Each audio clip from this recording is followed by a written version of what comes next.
Baik, Assalamualaikum warahmatullahi wabarakatuh. Perkenalkan, nama saya Reni Dianti Rukmini, NIM saya 1814080076. Baik, di sini saya akan mempresentasikan tentang praktikum online dengan menggunakan aplikasi Virtual Lab dengan judul Alat Optik SMP dengan tema Pembentukan Bayangan pada Lensa Cembung.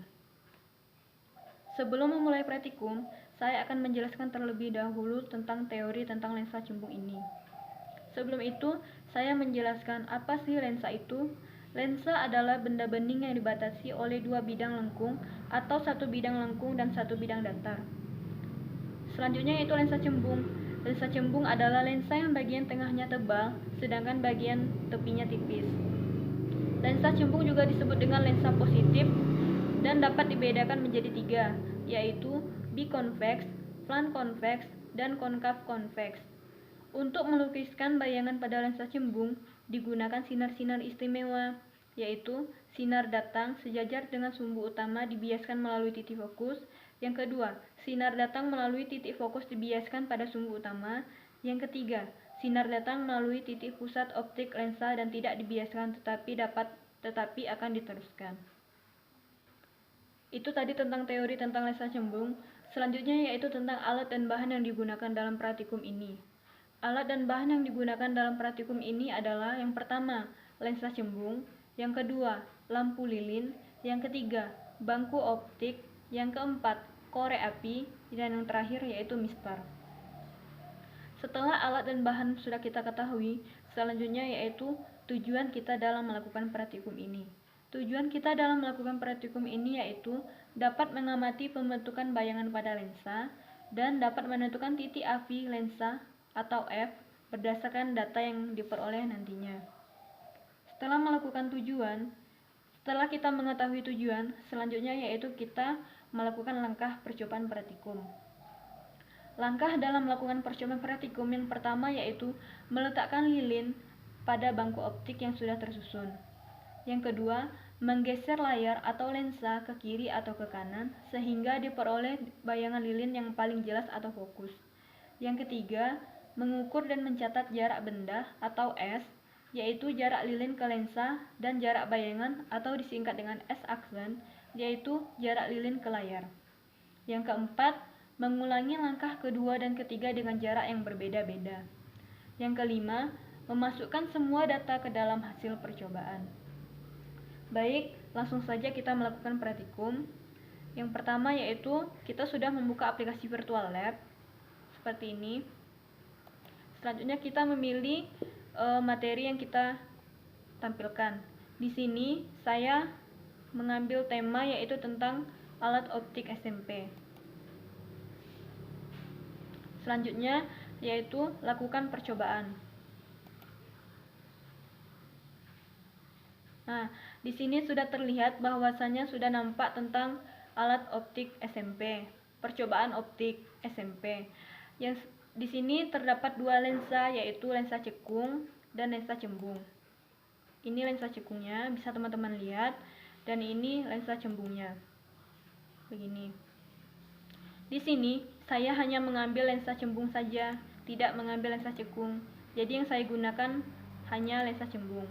Di sini ada jarak fokus, bisa kita singkat dengan S. Yang kedua yaitu jarak bayangan, bisa kita singkat dengan S-aksen. Di sini terdapat jarak fokusnya, ada jarak objeknya, ada tinggi objeknya. Di sini ada data perhitungannya, seperti ada jarak bayangannya tadi atau S-aksen, ada perbesarannya, ada tinggi bayangannya. Ini ada 3 sinar istimewa yang sudah saya jelaskan tadi. Ini sinar pertamanya, ini sinar keduanya, dan ini sinar ketiganya. Dan ini merupakan bendanya, dan ini merupakan lensanya, dan ini merupakan fokusnya. Selanjutnya kita melakukan percobaan. Yang pertama yaitu kita menggeser jarak objek atau S ini, benda ini, baik itu ke kiri ataupun ke kanan. Saya melakukan penggeseran pada benda ini dengan menggeserkan benda yang sangat jauh. Misalnya saya geser benda ini ke arah kiri, ke arah kiri menjauhi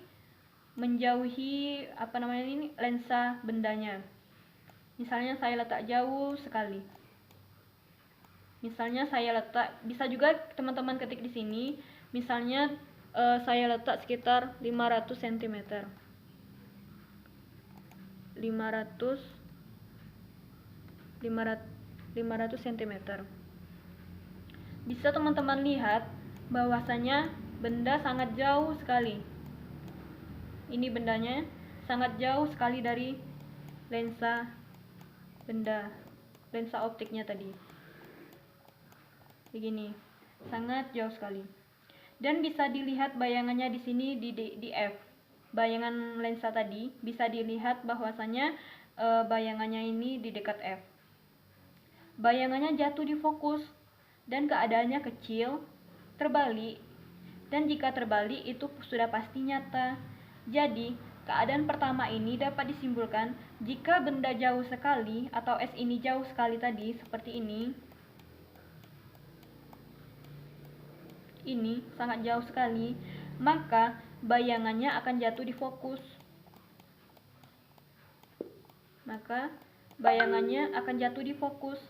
Dengan sifat nyata, terbalik, dan diperkecil.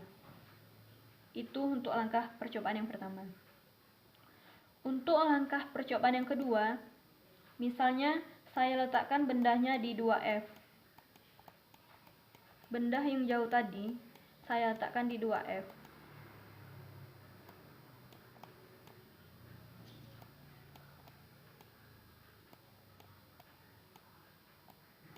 Saya letakkan di 2F.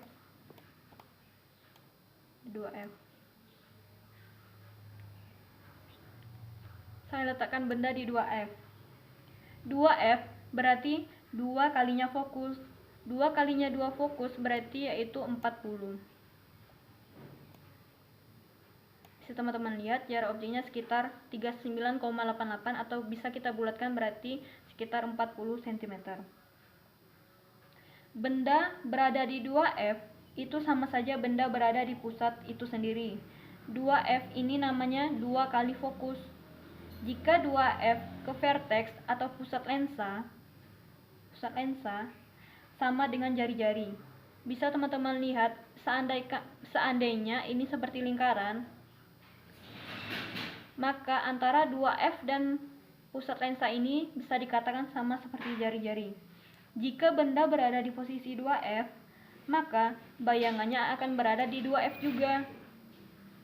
Sifat seperti ini bisa dapat kita simpulkan bahwa sifatnya yaitu terbalik, nyata, dan sama besar.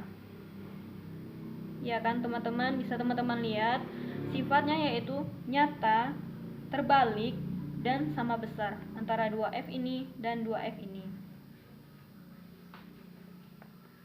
Selanjutnya yaitu langkah percobaan yang ketiga. Jika bendanya saya letakkan di antara 2F dan F. Seperti ini teman-teman. Jika bendanya saya letakkan di antara 2F dan F misalnya.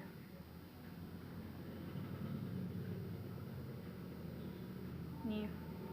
Misalnya bendanya saya letakkan di antara 2F dan F. Maka bayangannya lebih dari 2F. Bayangan ini tadi, bayangan bendanya akan lebih dari 2F. Bisa teman-teman lihat, bayangannya lebih dari 2F. Ini. Keadaan seperti ini dapat kita simpulkan bahwa keadaannya yaitu nyata, terbalik, dan diperbesar. Bisa teman-teman lihat, keadaannya nyata, terbalik, dan diperbesar. Selanjutnya yaitu kita masuki ke langkah yang keempat. Langkah keempat dimana saya letakkan bendanya ini di F. Bendanya saya letakkan di F. Wow. Bendanya saya letakkan di F. Artinya ini jika posisi benda ini saya letakkan di F, maka keadaan jarak bayangannya itu bisa dikatakan dengan keadaan infinity. Infinity artinya yaitu tak terhingga. Bisa teman-teman lihat keadaannya tak terhingga. Tak terhingga sampai bawah itu sudah tak terhingga, sudah tidak terlihat. Jadi, ketika benda ada di fokus ini di F, maka bayangannya tidak terhingga. Ini yang dinamakan dengan konsep mata yang tidak berakomodasi. Jadi, dapat disimpulkan bahwa jika bayangannya berada di F, maka bendanya jauh sekali dan tidak kelihatan. Bisa teman-teman lihat bendanya tidak kelihatan. Gitu. Selanjutnya yaitu langkah terakhir, yaitu jika bendanya saya geser lagi mendekati lensa. Saya geser lagi bendanya, saya dekatkan dengan lensa. Apa yang terjadi teman-teman? Wow, coba teman-teman lihat bahwasannya segini misalnya. Bahwasannya jika benda berada di antara ini, saya dekatkan dengan lensa, maka apa yang terjadi? Coba lihat bayangannya berada di depan lensa. Jika posisi seperti ini bisa dikatakan maya. Jika maya itu pasti tegak. Bisa teman-teman lihat nih. Jika maya berarti bisa dikatakan tegak. Dan dalam keadaan posisi maya seperti ini, maka jarak bayangannya yaitu nilainya negatif. Bisa teman-teman lihat jarak bayangannya negatif dengan nilai, misalnya tadi saya letakkan jarak objeknya dengan nilai 11,13 cm dengan mendekati lensa. Bisa teman-teman lihat maka jarak bayangannya itu negatif dengan nilai min 25,1 cm karena berada di depan lensa tadi. Jika objeknya di antara F dan pusat lensa, maka bayangannya di depan lensa. Bisa teman-teman lihat. Dan dapat ditarik kesimpulan bahwasannya pada percobaan terakhir ini dapat ditarik kesimpulan bahwa lensa ini diperbesar dan tegak. Lensa ini diperbesar dan tegak. Keadaan seperti inilah teman-teman bisa kita menggunakan pada saat kita menggunakan loop. Dan keadaan seperti ini bisa dikatakan keadaan mata berakomodasi maksimum, yaitu jatuh di dekat titik dekat mata. Keadaan seperti ini bisa dikatakan dengan keadaan mata berakomodasi maksimum atau jatuh di titik dekat mata. Itu tadi merupakan langkah terakhir dalam percobaan praktikum saya dengan menggunakan aplikasi Virtual Lab dengan tema percobaan optik SMP, alat optik SMP, dengan judul tema tadi pembentukan bayangan pada lensa cembung dengan menggunakan lensa cembung. Baik teman-teman dan Bapak yang saya hormati, mungkin hanya ini praktikum online yang saya tampilkan. Sebelumnya saya minta maaf, mungkin jika terdapat kesalahan saya dalam menyampaikan atau salah kata saya dalam menyampaikan percobaan pada kali ini, saya mohon maaf. Kesalahan hanya datangnya dari saya dan kebenaran datangnya dari Allah. Lebih dan kurang saya mohon maaf. Terima kasih atas waktunya. Semoga teman-teman bisa memahami atas apa yang telah sampaikan pada hari ini. Saya kembalikan ke Bapak. Terima kasih. Assalamualaikum warahmatullahi wabarakatuh.